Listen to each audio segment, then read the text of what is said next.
right, so today we're looking at a concept known as limiting reagent or limiting reactant. Okay, so those terms are used interchangeably. Reagent just simply means chemical, so it's like limiting chemical. So what we're looking at here is we're building on that idea of stoichiometry, and we're going to start looking at different types of scenarios you're going to come across. Okay, so this is one of them. So before we can kind of get into the calculation portion, we have to first determine what do we mean when we say limiting. And you're also going to come across something called excess. So a limiting reactant is essentially the reactant that is going to run out first. So let's say we have a reaction, A plus B making C. So we don't always have the exact same amounts of the reactants. So like in a perfect world, okay, we have equal A, equal B, and we make the perfect amount of C. Okay, in real life, that doesn't happen. Maybe we have 1 gram of A and we have 500 grams of B. Like we might have one in a limited supply. And that's exactly what we're referring to here. So the reactant that is limited, or that will essentially be consumed first, is the one that we call the limiting reactant. And I'm going to use LR for the future when we are doing that. So in this case, right, A would be my limiting reactant, just because we can look at the sheer quantity and understand that one is much, much less. It's a little bit more complex than just looking at the numbers, but I'm just trying to get the idea across of what the term means, okay? Excess reactant is the reactant that you have more than enough of. So meaning, even after the reaction is over, you're probably going to have some of it left over. So in this case, and that's my excess reactant, in this case, B, I'm going to have a ton of it left over because my A is going to run out pretty quickly. So you have a limiting and you have an excess reactant. Okay, so what happens when the limiting reactant finishes? Okay, well, the reaction basically will stop. And that makes sense. If we need A and B to come together to make C, if I have no more A, I can't have all of a sudden B making C on its own, right? So as soon as you have one of the reactants that is finished, the entire reaction will stop. So meaning no more product is going to be made. It's like the product, whatever product amount was made at the point where we ran out, that's pretty much it. So it doesn't matter how much excess reactant you have. You can have a ton of it, but you're not going to have any more product unless you have all the reactants that are needed. So what does that mean for us? Well, if we're trying to figure out how much product is made, it really will depend on how much your limiting reactant is.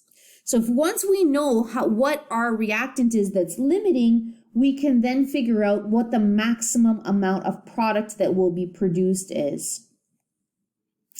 So here we have just a small little example, right? So we have a loaf of bread and I have a Costco size jar of Nutella. Okay, so it's a huge jar of Nutella. Maybe you can't have Nutella. I don't know what my problem is with sandwiches. I know we've seen sandwiches in the last lesson, but I like sandwiches, I guess. And I like peanut butter and Nutella. But if you can't have Nutella, right, just imagine this being anything, whatever you do like. So, let's say we're going to try and make some sandwiches. What's going to run out first? Am I going to run out of my Costco-sized jar of Nutella, or am I going to run out of my loaf of bread?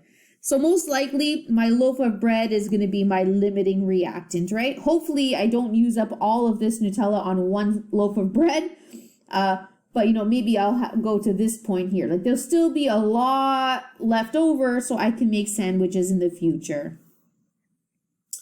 So how do we go about doing these types of calculations, these types of problems? So first of all, you have to realize that you have this type of problem.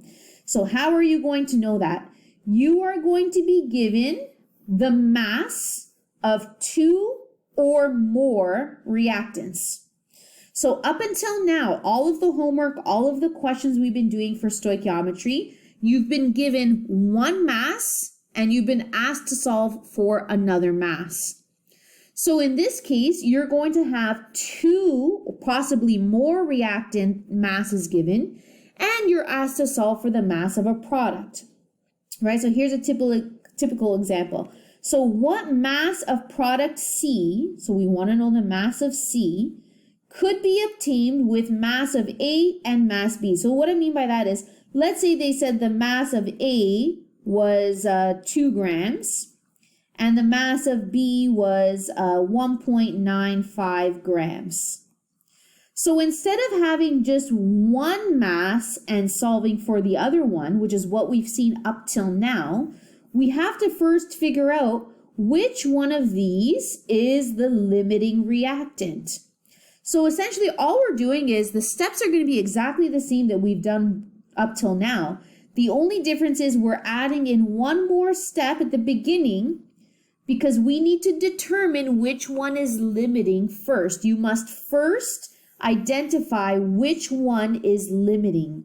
Once you've done that, so let's say we're like, oh, okay, A is limiting. Once you've done that, now this becomes a regular stoichiometry problem. Okay, so this is essentially the problem-solving strategy here. Here are the steps we're going to take.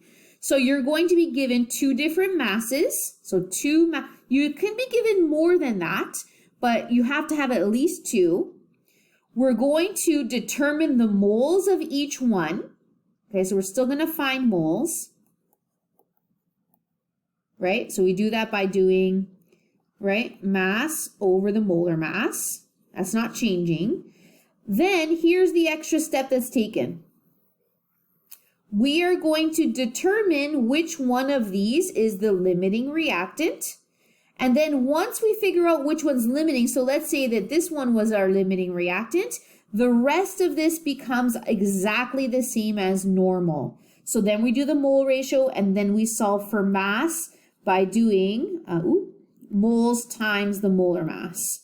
So it's kind of this extra step in between to figure out which one is limiting that is going to be new for us here. So that's the new part of this.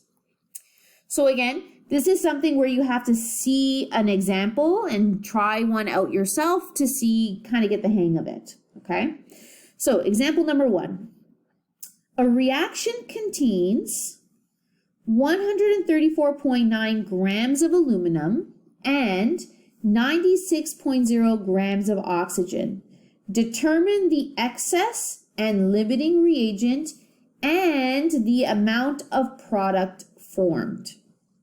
Okay, so the first step for any of these problems is we need a balanced chemical reaction. So here we have aluminum reacting with oxygen. Okay, so it's going to be creating aluminum oxide, okay, which happens to be a solid. Okay, and we need to balance this. So we need a 3 and we need a 2, which will give us a 4. Okay, so that hasn't changed, right? So far looking like normal. We need a balanced chemical equation. So let's put the information we have underneath. So the mass of aluminum is 134.9 grams. The mass of oxygen is 96.0 grams.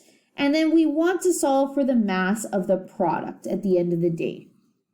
Okay, so notice this is the difference here. So normally the question would give us maybe one of these and ask us to solve for something else. So this, as soon as you see two different values on the reactant side given, you know you have a limiting reactant problem. Okay, so step 2 is still the same. We're going to find the moles. But in this case, we have to find moles of aluminum, and then we're going to find also moles of oxygen. We need to find the moles for both. So we're going to do that by doing mass over the molar mass for each one. Okay, so the molar mass for aluminum is just 1 aluminum, and the molar mass for oxygen is 2 times oxygen.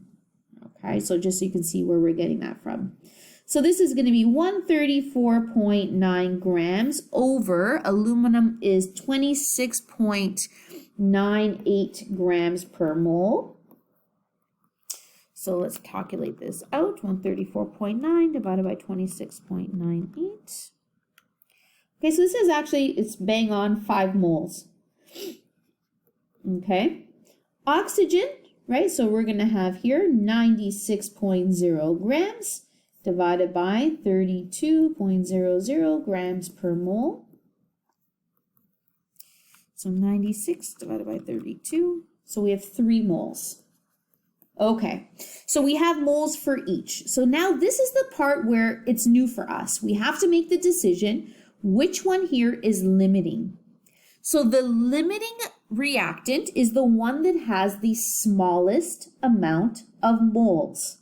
But we have to be careful here. We have to consider the amount that each one is being used.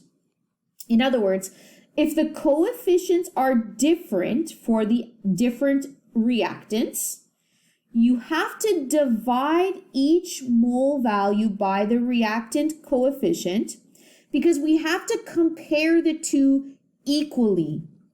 Right now, right now, this is not an equal representation.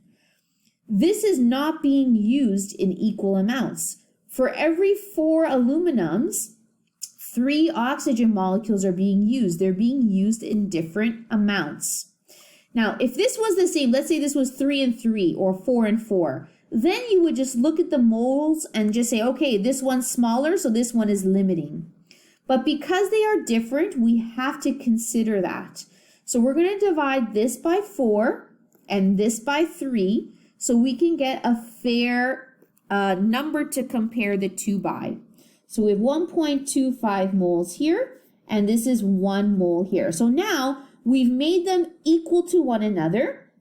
This value is still smaller, so that means that oxygen is the limiting reactant. That means that now aluminum is the excess reactant. Okay, so when you're doing this, so this portion here is literally only for the purpose, let me just erase this little guy. It is only for the purpose of making this decision on which one is limiting. We are not going to use these numbers for anything. This is just to say, okay, oxygen, now that they're equal, oxygen is the smaller number of moles, oxygen is the limiting reactant. Okay, so that's to make our first decision. So you know what that means? Now that we know oxygen is limiting, we actually don't care about aluminum anymore because aluminum is in excess. So if I want to figure out the mass of my product, I only am concerned with my limiting reactant. So now I can continue on the normal rules or the normal steps for stoichiometry, but using the limiting reactant. So step number 3 is we're going to use the mole ratios, right? So this setup is exactly the same. X is what we want to know the moles of, which is our product. Now the bottom value is the limiting reactant moles. So when you're doing the mole ratio, you have to use the original number. So this is important. You do not use the number that you used to determine which one was what. It always goes back to whatever the value was when you did mass over the molar mass. Okay, so here we have 3 moles of oxygen.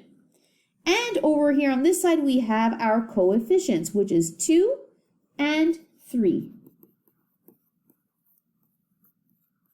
So we can solve for X. So that's going to be 3 times 2 divided by 3. So we get 2 moles of aluminum oxide. And the very last step is we're going to solve for the mass. So the mass of aluminum oxide is going to be moles times the molar mass. So 2 moles times, so the molar mass for this guy is going to be 2 times aluminum plus 3 times oxygen. Okay, so that is 101.96 grams per mole. We multiply that here. I'm trying to just do this quickly so we get an answer. So we get 203.92 grams.